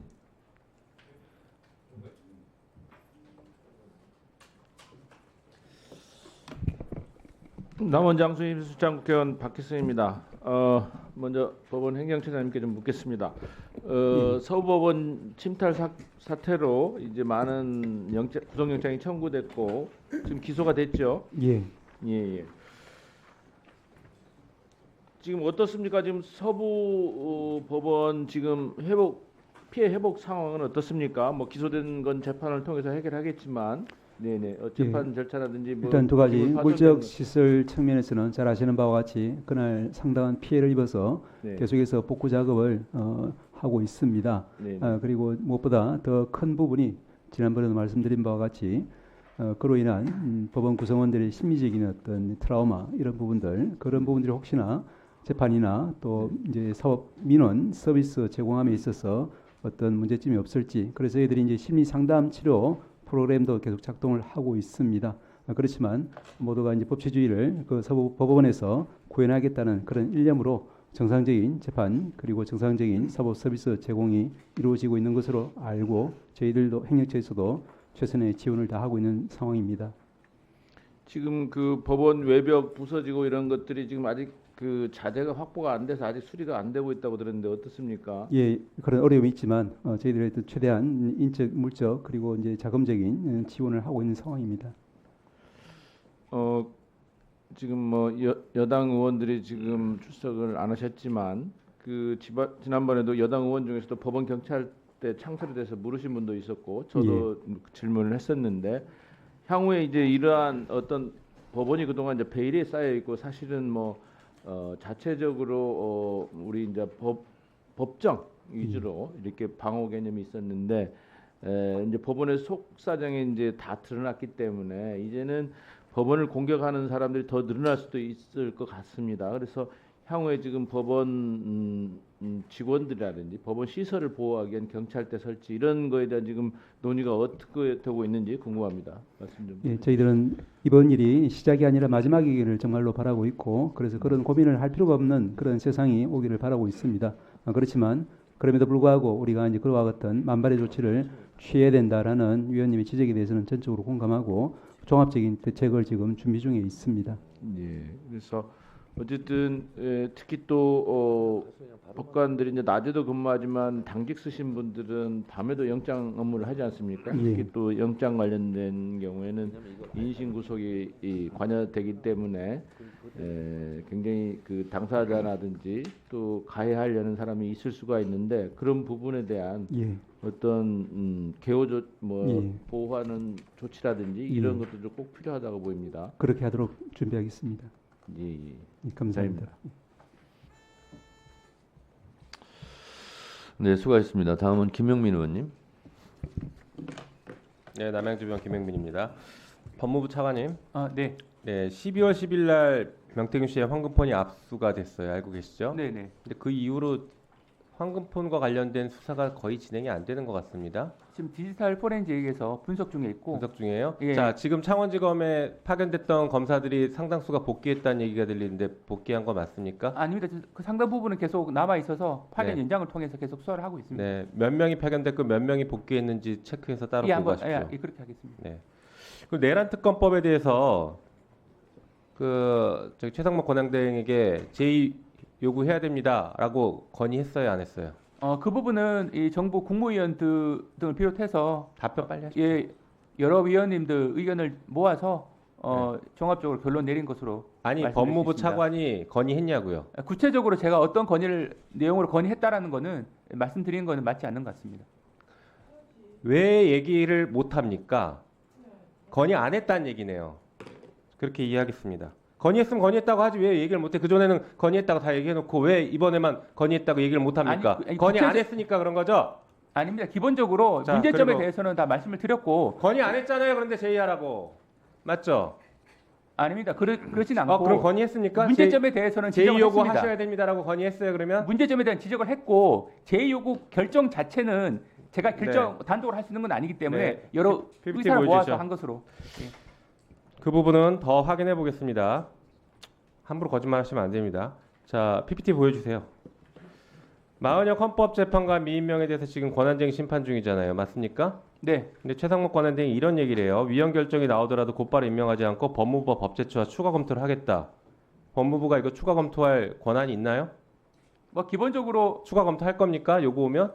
아직 구체적인 사안에 대한 결정이 이루어지지 않았기 때문에 거기에 대해서 그걸 전제로 말씀드리는 건 맞지 않습니다만 기본적으로는 네. 이 법무부의 위치라는 것이 어떤 국정 운영에 있어서 권한쟁이 법적인 이렇게 측면에 얘기했는데 검토 안 할 거예요? 법적인 측면에서 조언을 할 수 있기 때문에 네. 필요한 하지 부분에 대해서 할수 마십시오. 있다고 그런데 봅니다. 하면 안 됩니다. 다음 페이지 보여주시죠. 헌법재판소법을 좀 보면서 얘기하십시오. 헌법재판소법에 뭐라고 돼 있어요? 권한쟁의 관련해서 헌법재판소가 66조 2항입니다. 헌법재판소가 부작위에 대한 심판 청구를 인용하는 결정을 할 때에는 피청구인은 결정 취지에 따른 처분을 하여야 한다. 법무부한테 물어봐서 한다가 아닙니다. 법제처에 물어봐도 안 되고 해야 됩니다. 이게 안 읽혀요? 해석이 안 됩니까? 그 다음 뭡니까? 67조 결정의 효력. 헌법재판소의 권한쟁의 심판의 결정 모든 국가기관 지방자치단체를 기속한다. 법무부도 기속되죠? 네, 그렇습니다. 예. 예. 조언하지 마시고 바로 임명해야 됩니다. 다만 여기서 말씀하신 조언이라고 하는 것은 일부만 결정이 넣어주시면 어떤 내용의 마무리하겠습니다. 결정이 이루어지 알 수 없기 때문에 여기에 대해서 지금 말장난하지 마시고요. 헌재에서 인용했으면 바로 곧바로 임명해야 된다고요. 지금 명확하잖아요. 법조문상. 그 권한대행의 네, 취지는 그만 말씀하십시오. 그 법원행정처장님, 지금 예. 제가 얘기한 말씀드린 이 해석이 무리한 해석입니까? 위원님의 취지는 충분히 이해하겠습니다. 다만 이제 이런 부분에 대해서 여러 가지 이제 논란이 이루어지고 있기 때문에 저희들 입장에서는 모든 곤란하시다는 사건들이 거죠? 재판 중에 있는 사안에 대해서는 법원의 법칙에 따라 잠깐 예. 바꿔볼게요. 대법원에서 어떤 판결을 내렸어요.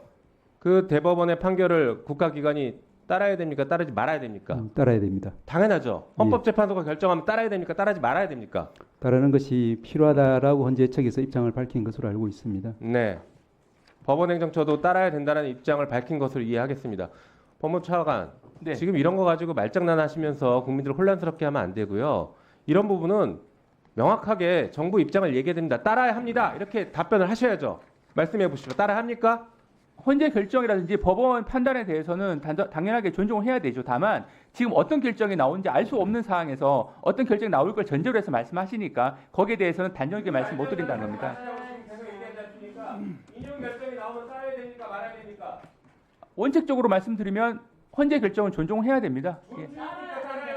헌재 결정 내용을 분석을 해야 되고요. 그 취지가 어떤 것인지. 예. 앞으로 법무부와 검찰은 법원에 기소하지 마십시오. 그러면 법원의 결정 안 따를 거예요. 장관 법제처장, 제가 질문하니까 따라야 한다고 서면으로 제출했잖아요. 아니 그러니까 제가 존중한다는 게 같은 말입니다. 아니 제가 존중한다고 말씀을 드렸는데 따라야 한다는 말씀을 자꾸 사실상 그런 답을 원하시니까 사실 같은 취지 말씀드렸던 건데 거기에 대해서 제가 말씀드렸던 겁니다. 존중한다는 말이 같은 취지죠. 아니죠. 같은 취지가 아닙니다. 존중하는 것과 따르는 건 다릅니다. 존중하지만 따르지 않겠다. 이게 무슨 차이입니까? 존중하지만 따르지 않는다. 여지껏 검찰이 보였던 태도 아닙니까? 법원의 판결을 존중하지만 따르지 않습니다. 이 얘기 항상 하잖아요. 우리는 견해가 다릅니다. 이렇게 따져왔습니다. 헌재의 결정 따라야 됩니까? 헌재 결정이 나오면 그 취지를 분석을 해서 취지에 맞게 저희가 행동할 수 있도록 조언을 하도록 하겠습니다. 네, 정리해주시죠. 우리 김석우 장관 대행님, 네. 기속된다라는 뜻이 무슨 뜻이에요? 기속된다. 그대로 해야 된다는 의미죠. 네? 그대로 해야 한다라는 의미죠. 기속된다는 것이. 사전에는 그냥 묶어버린다 이런 뜻이에요. 의무사항이죠. 계속된다는 것은 따라야 된다는 거잖아요. 존중한다 이런 개념하고 좀 달라요. 그러니까 법률가께서 법률적 용어로 그냥 말씀하시면 될 일을 왜 그냥 사사로이 그냥 이렇게 말씀을 하세요. 그냥 법률적 용어로 기속되게 돼 있고 기속이라는 뜻은 따라야 된다는 뜻입니다. 의무사항입니다. 그렇게 말하면 논란이 안 일어나잖아요. 왜 자꾸 그러세요? 아니 서영기 의원님 또 그런 것 같지는 않고요. 근데 따라야 된다라고 속으로 생각하는데 표현을 그렇게 하심으로써 의심을 자꾸 받고 자꾸 이렇게 말에 꼬리를 물게 해요. 차관님. 네. 그렇지 않습니까? 그냥 법률에 나온 대로 그냥 법률적 용어를 사용하시면 돼요. 그리고 그것을 서영기 의원님이 잘 못 알아듣신 것 같다 그러면 아 요거는 따라야 된다는 뜻입니다. 의무입니다. 이렇게 그냥 설명해 주면 되잖아요. 서영기 의원님 예를 들어서 죄송합니다. 그냥 예를 든 거예요. 아니 그래서 그렇게 그냥 시간도 없는데 그렇게 말씀해 주시면 좋겠어요. 예.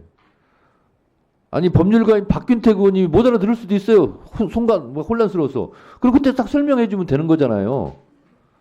기속된다 맞죠? 헌재 판결은. 아니 그렇습니다. 네. 간단하잖아요. 다음은 법률가로 법을 잘하시는 박균택 의원님. 네. 토론해 주시기 바랍니다. 우리 법무부 장관 직무대행께 질문드리겠습니다. 네. 윤석열 그 피청구인이 비상계엄령 발동 이후로 가장 중요하게 거시했던 것이 뭐냐면은 선거 조작 의혹이었었습니다. 선관위를 상대로 한 부정선거 의혹, 선거 조작 의혹이었습니다. 근데 어제 막상 그 선거의 그 주무 책임자인 선관위 사무총장이 증인으로 헌재에 나왔고 또 그 해킹 여부를 확인해 줄 국정원 3차장이 증인으로 출석을 했는데 헌재에서 퇴정을 하고 말았습니다. 그것은 본인이 그토록 중요하게 주장했던 그 주장이 워낙 허무맹랑한 것이기 때문에 질문조차 할 자신이 없어서 조용히 빠져나가서 대기실에 물러나 있었던 것 아니겠습니까? 결국은 선거 부정 의혹은 태극기 모독 부대들을 선동하기 위한 주장에 불과했다. 법률가나 증인이나 헌법재판관 앞에서는 질문조차 할 자신이 없었다. 저는 이렇게 해석을 하는데 이 부분을 검찰이 법원에서 공소 유지할 때 잘 참고하도록 전달 좀 해주시면 고맙겠습니다. 네, 수사팀에서도 예. 헌법재판 재판 과정을 다 지켜보고 있습니다. 예, 알겠습니다. 그리고 김성훈 경호처 차장을 검찰이 영장을 청구하지 않고 기각한 것, 이것은 학폭의 가해자를 피해자들이 모여있는 교실로 되돌려 보내는 것과 라고 제가 지난번에 한번 지적을 했는데 검찰은 또 2차 영장 기각을 했습니다. 도대체 왜 그러는 것일까요? 우리 차관님이 아시는 이유가 있습니까? 수사팀에서 영장을 기각한 이유는 증거 인멸이나 뭐 도주 우려 부분이 구속할 사유가 안 된다고 판단한 것으로 알고 있는데 기본적으로 아직 단정적으로 불구속 소라하겠다고 방침을 세운 것은 아닐 것 같고 현재 이제 압수수색이 현재 진행되고 있고 그 내용이 분석 중에 있습니다. 그러면 그 이후에 신병 부분에 대해서도 다시 검토할 기회는 있을 것으로 알고 있습니다. 국민들은 여기에 대해서 윤석열, 김용현 피의자와 검찰의 상층부가 서로 내통을 했던 부분이 있다. 그래서 김성훈이 그 배경을 알고 있거나 경호처에 남아있는 그 자료들 이것을 압수수색이 안 되도록 거부 처분을 하고 버텨줄 사람이 필요하니까 검찰이 김성훈 전 차장, 경호처 차장을 지켜주고 있는 거다라는 의문을 제기하는데 지금 저런 이상한 모습을 보이다 보니까 이 의혹이 설득력을 얻는 것 아닙니까? 네, 이 의혹으로 인해서 검찰이 수사 초기에 나름 열심히 수사했던 노력이라든가 수사 어떤 그 동기의 순수성 이게 지금 훼손되고 물거품으로 돌아가는 그런 과정인데 여기에 대해서 검찰이 영장을 청구하도록 지휘권을 발동할 계획은 없으십니까? 네, 그 부분은 수사팀이 독자적으로 판단할 것으로 알고 있고 다만 법률적으로만 말씀드리면 현재 영장 범죄 사실 자체는 공무집행 방해로 구성이 되어 있습니다. 근데 지금 이제 말씀하시는 여러 가지 뭐 증거 인멸 이 부분은 그 영장이 기재된 범죄 사실은 아닌 다른 영역이기 때문에 수사팀에서는 좀 더 엄격하게 본 것으로 판단을 하고 있습니다. 다만 이제 추가로 압수수색도 했기 때문에 영장 범죄 사실 자체에 대한 추가 증거 인멸 우려가 있는지에 대해서는 별도로 판단이 이루어질 것으로 알고 있습니다. 신중하게 좀 노력해 주십시오. 그리고 헌재 출석했던 첫날 윤석열 피의자가 구치소에서 야간에 변호인 접견을 했습니다. 어제는 헌법재판소에서 퇴정한 다음에 2시간 동안 대기실에서 뭔가를 하다가 복귀를 했는데 규정은 엄격하게 적용돼야 하는 거 아닙니까? 다른 변호인, 다른 피의자들이 요구해도 야간 접견 그리고 2시간씩 외부에서 머무는 것 네, 규정에 맞게 하고 있는 것으로 알고 있는데 위원님께서 말씀하신 부분 한번 잘 검토해 보겠습니다. 네, 수고하셨습니다. 다음은 박지원 의원님 토론해 주세요. 법원 행정처장님, 굉장히 그 우문인데 현답을 해주시기 바랍니다. 대통령이 계엄 요구에 국회에 가니까 야당 의원들이 박수도 안 치고 악수도 안 하더라. 그래서 계엄했다. 요건이 됩니까? 거기서 저는 제가 답변하지 않는 것이 현답인 것 같습니다. 그렇죠. 그러니까 우문우답이네요. 이게 말이 됩니까? 대통령이 이 밴데기 속도 아니고 초등학교 1학년 뇌구조를 가진 사람이에요. 세상에 야당이 악수도 안 하고 박수도 안 치니까 계엄했다. 이런 거짓말을 나열하고 있는데 저는 한심하다고 생각합니다.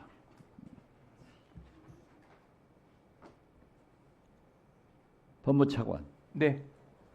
김문수 노동부 장관이 체불 임금을 해소하겠다 이렇게 얘기했는데 지금 현재 법무부에서 파악하고 있는 체불 임금이 얼마나 되는지 아세요? 어제 권한대행이 말씀하신 바로는 2조 원이 넘는 것으로 그렇죠. 얘기했습니다. 사상 최대 2조 원이에요. 여기에 대해서 검찰에서는 아무런 액션도 취하지 않고 있습니까? 이 부분은 사실 저희가 작년부터 검토를 하고 있는 게 뭐 노동법원 설치와 관련된 부분이긴 한데 현재 근로자들이 임금을 받지 못하게 될 경우에는 노동관서에 진정을 제기하는데 이게 이제 어느 순간부터 형사사건으로 되다 보니까 형사사건으로 끝나버리고 돈을 못 받는다. 그러면 이 부분을 어떻게 해결할 것인가가 이제 법무부에서 중요한 제도 개선 과제 중에 하나로 돼 있어서 체불임금을 어떻게 해결할 것인가에 대해서는 현재 검토 중에 있어서 한번 현명한 그 방안을 찾아볼 수 있도록 노력하겠습니다. 언제까지 검토하면은 노동자는 기다리다가 죽는 거 아니에요? 빨리 검토하세요. 네, 알겠습니다. 자, 뉴진스 아시죠? 요즘 유명한 아이돌. 예. 뉴진스 알아요? 아, 네. 예, 거기에 하나가 불법 체류자가 돼가지고 쫓겨나게 생겼어요. 파악하고 있어요? 예, 그 얘기는 알고는 있습니다. 어떻게 하고 있어요? 그래서 그 부분에 대해서는 현재 제가 실무진에서 검토를 하고 있는데 저도 한번 잘 살펴보도록 하겠습니다. 안 그래도 우리 뭐 수출도 어렵고 국민도 짜증 나는데 이러한 아이들이 마음대로 재량껏 활동할 수 있도록 법무부에서 잘 조치해 주기 바랍니다. 아, 네. 아시겠어요? 아, 네, 알겠습니다. 네. 명태균 특검법을 발의했는데 담당 장관으로 대행한테 또 거부권 행사하라고 하겠어요? 공표하겠어요? 이 부분은 현재 법안을 검토 중에 있습니다. 다만 기본적으로는 창원에서 명태균은요.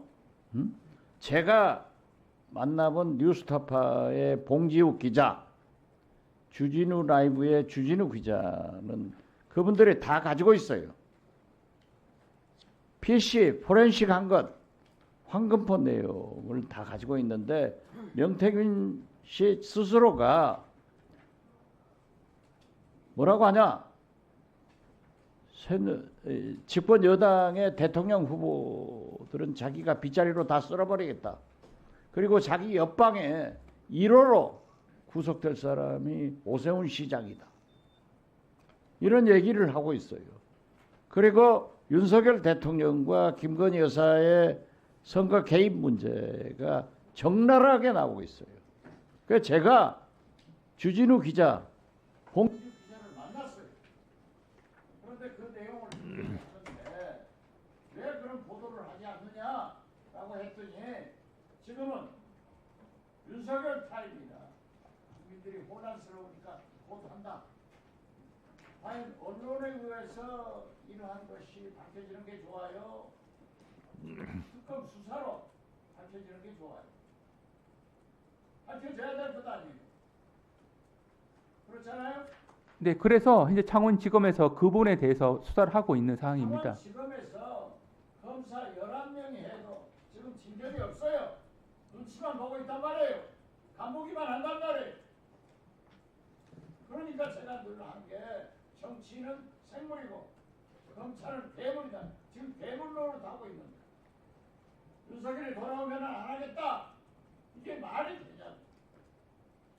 저는 명태균 대표의 그 말씀을 믿는 게 아니에요. 그러나 이 두 기자의 취재는 저는 믿어요. 이런 일이 발생되는데 왜 창원지검에서도 제대로 하지 않고 특검으로 의혹이 있다고 하면 밝혀내야 될 것 아니에요. 특검법 거부권 행사하자 이런 말씀하지 마세요. 네, 수고하셨습니다. 다음은 박범계 의원님.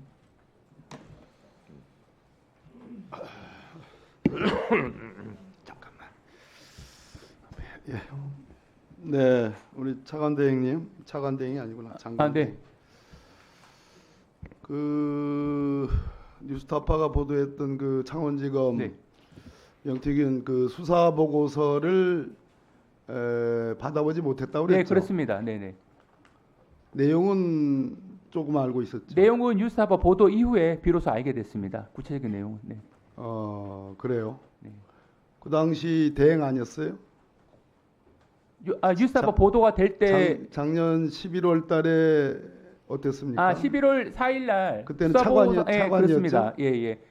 그럼 그 당시 장관이 누구예요? 박성재 장관인가요? 예, 박성재 장관도 그 부분에 대해서는 보고를 받지 못했습니다. 왜냐하면 아침 보고 때 그러니까 항상 동석하기 때문에. 평상시에 지금 대행을 하고 있는데 법무부가 그렇게 중요 사건에 대해서 요지라도 이렇게 보고를 받지 않아요?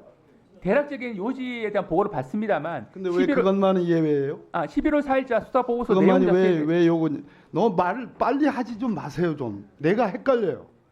예? 그렇게 좀 천천히. 근데 왜 그것만 보고를 안 받았어요? 유독 그것만 왜 시치미를 톡 떼요? 11월 4일자 수사 보고서는 굉장히 상세한 내용의 수사 자료입니다. 이와 또 같은 말을 또 다변으로 또 희석을 시키네. 상세한 내용의 수사 보고서를 평소 나도 장관 해봤지만 요지는 보고 받지 않습니까? 예? 구체적인 내용은 아니더라도. 그리고 지금 차관도 인정을 했어요. 근데 왜 그 명태균 게이트가 활활 불이 타는 그 시점에 그 중요한 취임에 의해 대통령과 명태균, 대통령 부인과 명태균, 예? 남쪽으로 가는 꿈을 꿨는데 거기 가지 말라고 했던 그 어마어마한 내용이 들어가 있는 내용. 왜 그것만 요지를 보고받지 않았다고 이렇게 시치미를 뚝 떼요? 아, 시치미를 떼는 것이 아니고 아니에요? 실제로 그 내용 자체를 보고받지 그럼 못했습니다. 창원지검에서 일부러 법무부에 보고하지 않았다 이런 얘기예요? 그것은 아니고 예. 기본적으로 수사 과정에서 생성되는 그 수사 보고서 같은 세세한 문건들을 일일이 보고를 하지는 않습니다. 다만 요지를 지금 말하는 거잖아요. 요지조차도 지금 보고받지 않았다고 지금 얘기하는 거 아니에요? 요지에 대해서는 이 창원지검 수사팀이 예. 소위 총장이나 혹은 법무부에 보고가 제한될 수도 있는 특별수사팀입니까? 그거 아니죠? 그렇습니다. 예, 아니죠? 네네네. 다만 11명으로 수사진을 보강했을 뿐이죠. 네네. 보고받지 않았다고 하는 게 수상하다 이 말이에요. 그럼 지금 우리 대행은 창원지검에서 이 명태균 게이트와 관련된 이 황금폰과 관련된 수사와 그 내용을 보고받을 의지가 있어요? 아, 당연히 실체적 진실 규명을 위해서 필요한 부분에 대해서 이거는 하고 있고 보고받겠다. 이제 문제가 되니까. 그런데 그 당시에 제가 말씀드리는 것은 모순된다고 생각하지 않아요? 아니 제가 이제 설명을 드리면 그래서 특검을 해야 되는 거예요. 내가 오늘 아침에 20억 차용증이라는 제보도 받았어요. 20억 차용증. 알겠어요? 너무 엄청난 얘기라 내가 여기서 다 말을 못 하겠어요. 예. 운전면허증을 첨부했다는 게 카피해서 차용증, 주민등록번호, 전화번호 수사할 거예요, 안 할 거예요? 필요한 부분에 대해서는 당연히 수사를 하죠. 예. 검찰이 수사 제대로 못한다고 국민들이 그렇게 생각하고 있고 수사할 의지가 없다고 생각하고 있고 내란이 벌어지자 명태균은 사라졌어요. 창원지검은 사라졌어요. 황금폰도 사라졌어요. 포렌식을 무슨 한 달 동안 해? 왜냐하면 무슨 포렌식을 한 달 동안 해요, 그래? 피해자도 참여를 하기 수사할 때문에 거예요? 계속 수사를 하고 있습니다. 앞으로도 할 예정이 있고 필요한 내용에 대해서는 수사를 보호받고 있습니다. 중요한 사건에서 받도록 하고 있습니다. 그럼 그 수사보고서 작년 11월 4일에 만들어진 그 수사보고서는 중요 사건이 아니어서 보고받지 않았다는 거예요? 개략적인 내용의 보고를 받지 아닙니다. 세세한 내용에 대해서 그런 식의 보고는 받고 있지는 않습니다. 수사 보고서 문건을 아니 노선인지 타협의 부정의 노선인지 잘못하면 이 내란 행위에 다 휩쓸려간다. 기본적으로 수사 과정에서 생성되는 문건에 대해서 일일이 다 보고를 받지는 않습니다. 다만 일반적인 내용을 보고받을 수는 있는데 당시 상원팀에서는 계속 수사를 하겠다라고 해서 저희가 보고한 정도지 구체적인 이런 내용이 있다라고 세밀하게 그렇게 보도된 것 같은 내용을 하지는 않았습니다.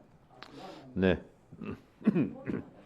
수고하셨습니다. 저도 잠깐 토론 좀 하겠습니다. 법원행정처장님, 법대로 그냥 말씀해 주시면 좋겠습니다.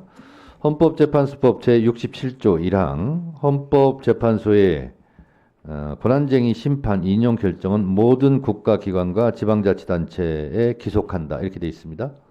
그러면 헌재에서 권한쟁의 심판 과정에서 인용한 것은 모든 국가기관이 받아들여야 됩니까?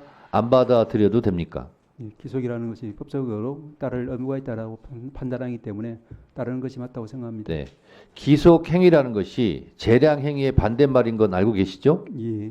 그렇기 때문에 재량으로 하고 안 하고 문제가 아니라는 거죠. 예. 기속 행위고 이거 마치 과세 징수처럼 세금 내고 싶은 사람이 별로 없을 거 아니에요. 근데 강제로 징수하는 거 아닙니까? 예. 마치 그런 것처럼 기속한다라는 것은 강제 사항이고 의무 사항이고 꼭 지켜야 된다 이런 뜻으로 해석하는 거죠. 그게 맞죠? 법적인 일반적인 의미에서는 위원장님 말씀이 맞습니다. 네, 그렇습니다. 우리 김성호 차관님, 네. 김성호 경호차장을 검찰에서 자꾸 영장을 기각하는 이유가 거기에 있는 비화폰의 판도라의 상자가 열리는 걸 두려워하는 거 아니냐. 또 검찰도 거기에 연관된 거 아니냐. 그래서 스스로 검찰이 뭔가 드러나는 것을 두려워하거나 저하여 영장을 계속 기각하는 거 아니냐는 의혹이 있는 부분에 대해서 어떻게 생각하세요? 기본적으로 이제 압수수색 영장은 청구를 해서 발부를 받아서 집행을 했고 현재 분석 중에 있는 것으로 알고 있습니다. 그래서 말씀하신 바와 같이 어떤 수사에 대한 의지가 없다라고 하면 그와 같은 영장을 발부하는 거가 맞지 않기 때문에 수사에 대한 의지는 분명히 있고 말씀하신 부분은 저희가 이제 그런 우려는 제가 봤을 때는 그 수사팀에서는 그런 의혹과 전혀 무관하게 실체적 진실 규명을 위해서 최선을 다하고 있다고 생각하고 있습니다. 자, 거기와 연관지어서 저도 사실은 체포 리스트 중에 한 명이에요. 생각하면 할수록 정말 살떨리는 일입니다. 근데 체포 명단에 명단 자체가 다 불법적이고 반헌법적이긴 하지만 왜 이 사람들로 체포 리스트가 꾸며졌을까 하는 부분은 또 하나의 미스터리입니다. 예를 들면 국회의원이라거나 뭐 그러면 그럴 수도 있다는 생각이 드는데 거기에 한동훈 또 이재명 대표 무죄 김동연 판사 이런 사람들은 계엄을 했던 관계 국가기관에서 이 사람 명단을 끼워 넣었을까? 의심이 되는 거예요. 그러면 한동훈과 김동연 판사의 억하심정이 있는 어떤 사적인 감정이 개입되지 않았는가? 또 그것과 연관 있는 사람이 끼워 넣지 않았을까 하는 의심이 드는 거예요. 그 의심을 받고 있는 사람이 제가 굳이 말하지 않아도 대략적으로 국민들은 누구일 것이다 하고 의심을 받는 거예요. 그러면 그 사람이 혹시 비아폰을 평소에 사용하지 않았는가? 비아폰 사용할 자격이 없는데 그래서 검찰이 그걸 알고 김성훈 경호차장에 대해서 영장을 그렇게 기각했는가? 국민들이 이렇게 의심하고 있어요. 그 부분에 대해서 어떻게 생각하세요? 네, 기본적으로 수사팀에서는 철저하게 수사를 하고 있다라는 말씀을 드리고자 합니다. 아니, 우리 차관님도 제가 지금 말한 부분을 들어보니까 의심이 돼요, 안 돼요? 아니, 의심 여부를 떠나가지고 말씀하시는 의혹들 포함해가지고 전반적으로 수사팀에서는 철저하게 확인 중에 있다라고 말씀을 드릴 수 있겠습니다. 그래서 영장 그 비아폰과 관련될 수도 있는 경호차장의 검찰의 영장 기각은 베리 스트레인지하다 그런 뜻입니다. 그런 의혹이 있다는 거예요. 네, 마치겠습니다. 네. 네? 아, 그렇습니까? 네, 하십시오. 감사합니다. 공처장님, 그 윤석열은 내란 수개로 구속 기소한 것은 잘하셨는데 나머지 사건이 있지 않습니까? 굉장히 중요하다고 봅니다. 지금 윤석열 내란 수개는 구속 기소됐지만 나머지 내란 잔당들이 지금 설치고 있지 않습니까? 공수처의 내란 잔당 사건이 몇 건이나 있습니까? 지금 많이 남아 있는데요. 저희들은 기본적으로 수사건이 지금 몇 직권남용 건인지만 권리행사 말씀해 주세요. 방해죄에 대해서 수사건 규정이 되어 있고 관련 사건으로 내란죄를 하는 구조이기 때문에 이번에 그 이상민 장관에 대해서도 이첩한 이유가 직권남용이 지금 미수 몇 건인가 상태- 말씀해 주세요. 네, 지금 뭐 제가 셀 수 없을 정도로 좀 많은 사건이 그 있습니다. 내란 잔당 수사 정말 중요합니다. 내란이 왜 일어났고 어떻게 해서 이 내란이 언제 결심이 됐고 어떻게 어떤 기관들이 참여했는지가 굉장히 중요해요. 그거 좀 명심하시고 내란 잔당 수사 철저히 해주시기 바랍니다. 네, 잘 알겠습니다. 저 법무차관님. 네. 이 오늘 기사를 보시면 특검 대상자도 찬성한 특검법이 있습니다. 이게 명태균 특검법이에요. 네. 이 특검법을 하겠다고 민주당에서 발표를 하자 특검 대상자가 환영한다는 의견을 냈어요. 이거 보셨습니까? 네, 봤습니다.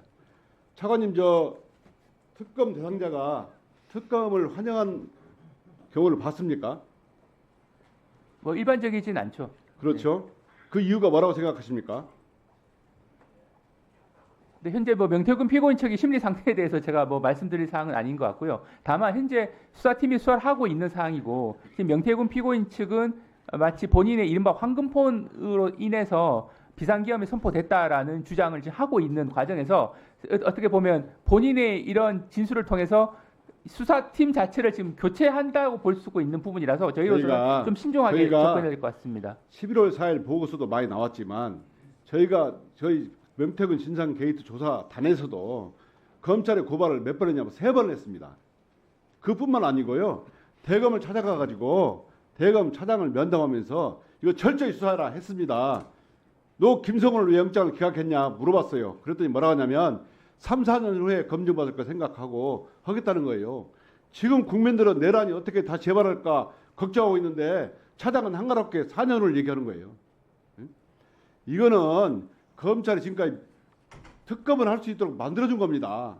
그렇게 고발하고 신속 촉구했는데 지금까지 수사를 한 게 없어요.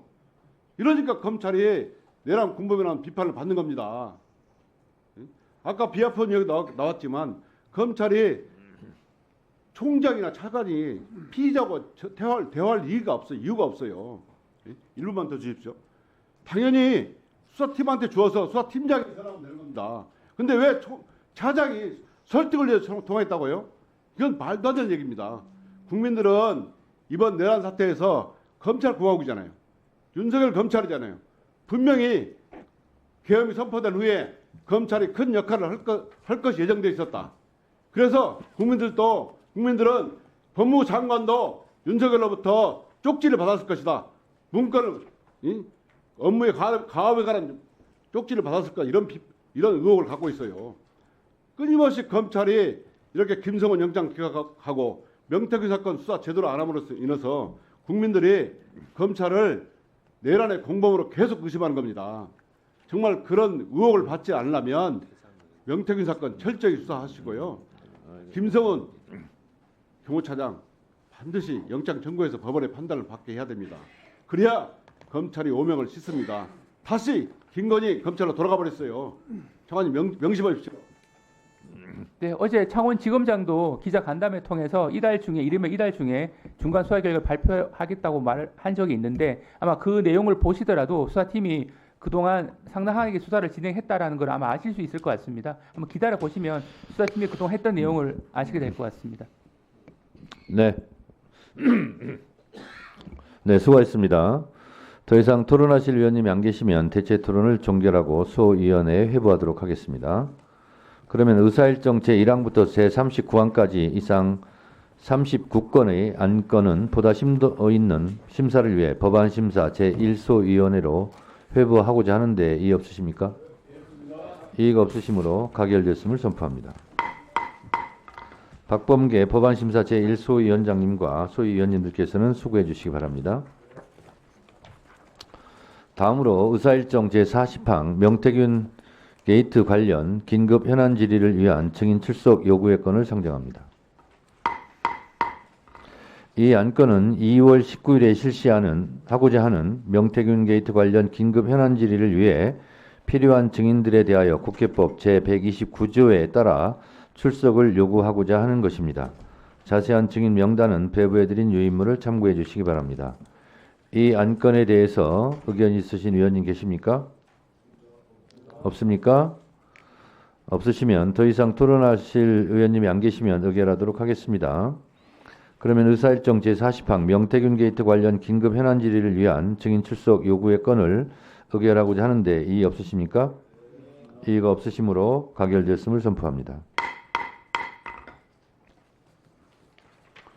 이상으로 오늘 회의를 마치겠습니다. 위원님들 수고 많이 하셨습니다. 보좌진 수석전문위원회를 비롯한 위원회 직원, 경위 속기사 및 언론인 여러분도 수고 많으셨습니다. 산회를 선포합니다.